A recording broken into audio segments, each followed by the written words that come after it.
Hi friends, అందరు ఎలా ఉన్నారు? బాగున్నారా?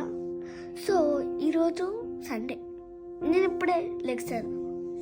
ఈరోజు మేము చర్చ్కి వెళ్తున్నాం. సో ఎందుకు చర్చ్కి వెళ్ళాలి అనేది ఈరోజు చెప్పబోతున్నాను. యేసయ్య మన పాపాల కోసం సిలువలో రక్తం కార్చారు. అలాగే మనం యేసయ్యని వర్షిప్ చేయాలి. అలాగే మన పాపాల కోసం సిలువలో రక్తం కార్చినందుకు థ్యాంక్స్ గివింగ్ చేయాలి. నెక్స్ట్ పాయింట్, ఇదంతా గాడ్ కోసం. నెక్స్ట్ పాయింట్ ఏంటంటే, మనము ఇతరులతో